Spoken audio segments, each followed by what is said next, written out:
চ্যাপ্টারটার নাম পঞ্চায়েতি রাজ, বইটার নাম হচ্ছে, নিশ্চয়ই দেখে বোঝা গেছে এটা কী বই। যারা যারা WBCS পরীক্ষা দেয় তারা তারা এটা এই বইটা সম্পর্কে সবাই জানে, বলার কিছু নেই। যেটার জন্য এই জিনিসটা দেখানো যে পঞ্চায়েতি রাজ আমাদের ভারতে 73rd কনস্টিটিউশনাল অ্যামেন্ডমেন্ট অ্যাক্ট 1992 এর দ্বারা ইনক্লুড করা হয়। মানে এটা প্রথমে ছিল না যখন কনস্টিটিউশন গঠন করা হয়। এবার প্রশ্ন হচ্ছে যে আমি ভিডিওটা করার কারণ, আমাদের রাজ্যে অর্থাৎ ওয়েস্ট বেঙ্গলে নতুন সরকার এসছে এবং দেখা যাচ্ছে নতুন সরকারে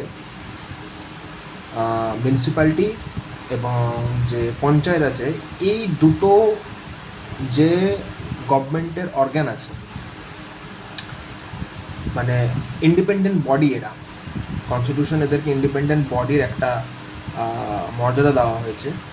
তো এইখানেই সব থেকে বেশি গণ্ডগোল হয়ে যাচ্ছে এবং দেখা যাচ্ছে যে বিভিন্ন বড় বড় দুর্নীতি হয়তো এখান থেকে বেরিয়ে আসছে। কেউ হয়তো ঘর বাড়ি করার জন্য এই করেছে, কেউ হয়তো ট্রেন, মানে যাবতীয় জিনিস। এবার আমি বলতে চাইছি যে এই পঞ্চায়েতি রাজ্যের কিছু কিছু বৈশিষ্ট্য আছে, যেমন যেটা আনা হয়েছিল কী কারণে, আর এটার মেন উদ্দেশ্য, এটার যে পিছনে মোটিভ ছিল, মানে ব্রেন চাইল্ড গান্ধীজি ছিল।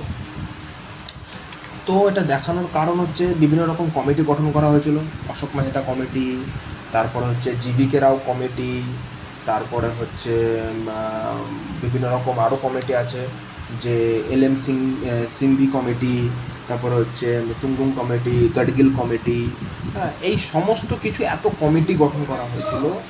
এত কমিটি গঠন করার পর লাস্টে বেলা এই যে 73rd অ্যামেন্ডমেন্ট অ্যাক্ট হলো 1992-তে, এর দ্বারা আমাদের এই পঞ্চায়েতকে একটা কনস্টিটিউশনাল মর্যাদা দেওয়া হলো। কিন্তু কনস্টিটিউশনাল মর্যাদা দেওয়ার পরেও আজকে বেশিরভাগই দুর্নীতি দেখা যাচ্ছে পঞ্চায়েত আর মিউনিসিপ্যালিটিতে হয়ে থাকছে। এ কী কারণ হতে পারে? আমার যেটা মনে হয় ব্যক্তিগত, যে হ্যাঁ, এই যেটার জন্য এই বইটা খোলা বা ভিডিওটা করা, লেখা আছে কি এখান থেকে বলি, the previous of the act can be grouped into two category, compulsory and voluntary. নিশ্চয়ই কম্পালসারি ভলেন্টারি মানে জানা আছে। The compulsory provision of the act have been included in the state laws creating the new panchayati raj system. Okay, the voluntary provision on the other, আমি voluntary কথা বাদই দিলাম, voluntary কথাটা যেহেতু ঐচ্ছিকের মধ্যে চলে যায়, আমি কম্পালসারিটাকে ধরলাম। এবার যে কম্পালসারি যে বিষয়গুলো আছে, ঠিক আছে, এখানে একটা লাইন লেখা আছে, the act is significant landmark in the evolution of grassroots democratic institution in the country. খুব important line, grassroots democratic institutions in the country.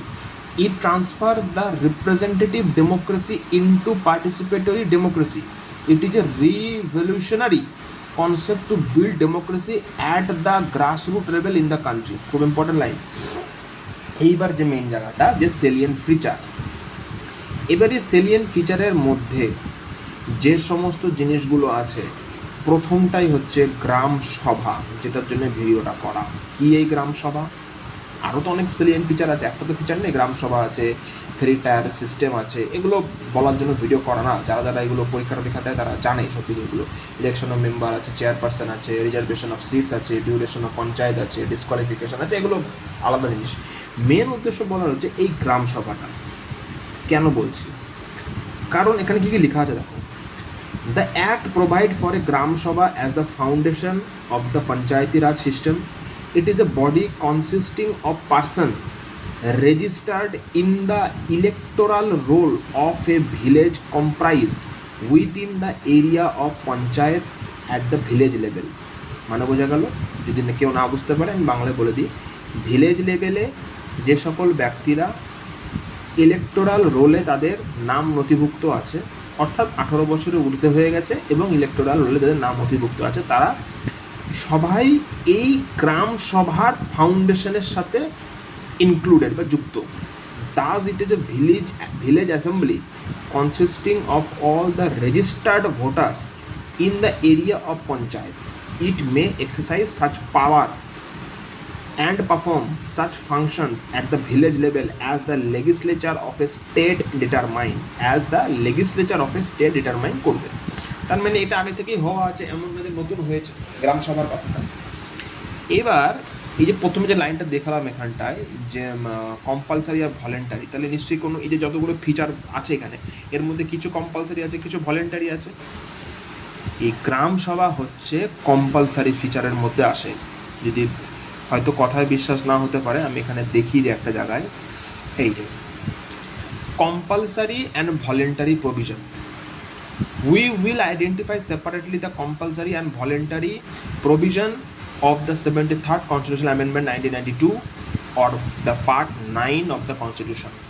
কি কি আছে কম্পালসারি প্রভিশনের মধ্যে? প্রথম যেটা আছে, অর্গানাইজেশন অফ গ্রাম সভা in a village or group village. প্রথমে এটা লেখা আছে কম্পালসারিতে। তাহলে প্রশ্ন, কোন ভিলেজে বিগত 3 বছর বা 4 বছরে পশ্চিমবঙ্গে এমন কোনো ভিলেজ যেখানে গ্রাম সভা হয়েছে এবং সেই গ্রাম সভার যে ভিডিও ফুটেজ, সেই ভিডিও ফুটেজ গ্রাম সভা মানে ওই পঞ্চায়েত অফিসে বা বিডিও অফিসে বা পাবলিকালি রিলিজ করা হয়েছে? যদি করা হয়ে থাকে জানিও। এটা বলার কারণ, আমার মনে হয় এই গ্রাম সভা যদি প্রতি 6 মাস অন্তর অন্তর করা হয়, এই গ্রাম সভাটা আমার মনে হয় প্রতি বছরে অ্যাটলিস্ট 2 বার করা উচিত। এটা লেখা আছে, এটা রুলসেই লেখা আছে, এটা তো আমি দেখিনি একবার কোথাও লেখা আছে নাকি আমি দেখতে পাচ্ছি না। তবে গ্রাম সভা অ্যাটলিস্ট বছরে 2 বার করা উচিত। কেন করা উচিত? যদি প্রত্যেকটা গ্রাম সভা অ্যাটলিস্ট বছরে 2 বার করা হয় এবং এটা আগে থেকে অ্যানাউন্সমেন্ট হয়ে থাকে, আজ থেকে প্রায় হয়তো 1 মাস আগে, যে আজকের তারিখ হচ্ছে কত, আজকের তারিখ হচ্ছে 25শে মে, তাহলে আজ থেকে 1 মাস আগে অ্যানাউন্সমেন্ট হয়ে থাকলো ওই তারিখে গ্রাম সভা হবে, আনলেস আনটিল কোনো ন্যাচারাল ক্যালামিটি যতক্ষণ না হচ্ছে। কেন গ্রাম সভাটা দরকার? কারণ এই গ্রাম সভার মাধ্যম দিয়ে আমরা একটা কোনো গ্রামের যাবতীয় সমস্যার কথা ওই গ্রাম সভাতে তুলে ধরতে পারবো এবং প্রত্যেকটা কথা, প্রত্যেকটা ব্যক্তির নাম, প্রত্যেকটা ব্যক্তির আইডেন্টিটি ওই জিনিসটার মধ্যে রেকর্ডেড থাকবে।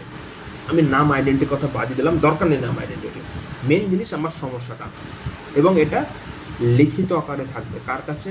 প্রধানের কাছে, এবং প্রধান ওই জিনিসগুলো শুনবে, লিখিত আকারে সব জমা দেবে, প্রধান ওই জিনিসটাকে রিসিভ করবে presence of the gram sabha, date and time and seal দিয়ে।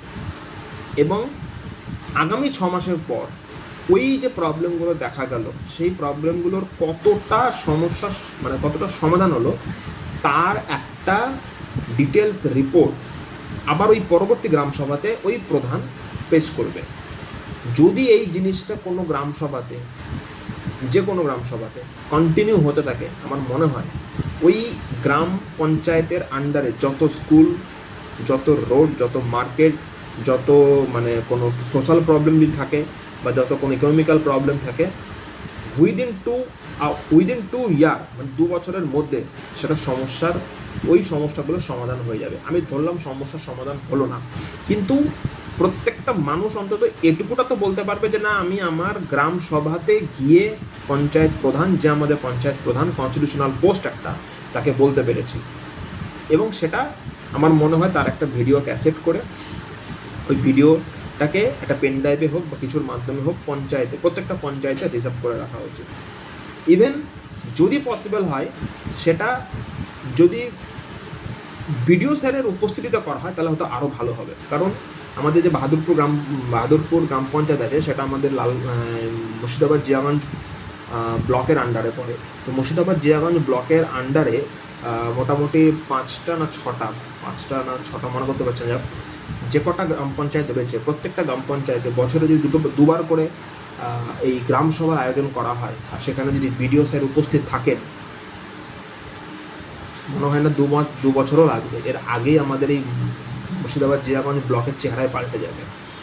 আর ব্যক্তিগতভাবে আমি হয়তো প্রথম যে প্রায়োরিটি দেবো সেটা হচ্ছে প্রায় পরিষ্কারের জন্য, যে প্রত্যেকটা গ্রাম পঞ্চায়েতের আন্ডারে কিছু বাজার থাকে, হয়তো কিছু মার্কেট থাকে, কিছু রোড থাকে, এই সমস্ত জিনিসগুলো যেন আগে প্রায়োরিটি পায়। কিন্তু মেন উদ্দেশ্য হচ্ছে এই গ্রাম সভাটা অর্গানাইজ করা। এবং নতুন যে সরকার এসছে, নতুন পশ্চিমবঙ্গ সরকার এসছে, বিজেপি সরকার, সেখানে যে পঞ্চায়েত মন্ত্রী হয়েছে সম্মানীয় দিলীপ ঘোষ মহাশয়।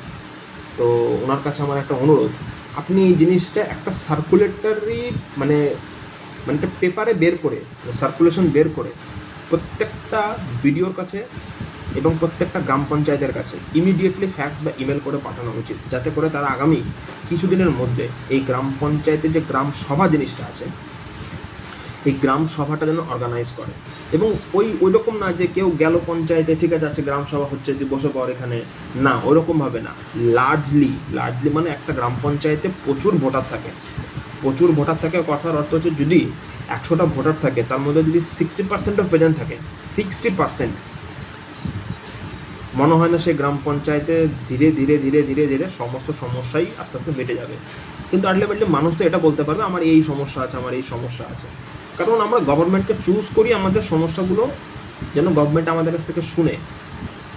কিন্তু আমাদের ভোট দেওয়ার পর কি হয়, সেই ব্যক্তিগুলো যাদেরকে আমরা ইলেক্ট করে পাঠাই, সেই ব্যক্তিগুলো একটা ঠান্ডা ঘরের মধ্যে বসে থাকে, সেখানে মানুষজন যায়। বাট ইলেকশন হওয়ার আগে কি হয়, তারা মানুষের কাছে আসে, ঠিক আছে তারা ভোট চাইতে আসবে অবশ্যই, কিন্তু এই গ্রাম সভার জিনিসটা হয়ই না বলতে গেলে, আমার তো দেখা নেই। আর যদিও বা হয়ে থাকে, আমাদের পঞ্চায়েতে তো হয় না।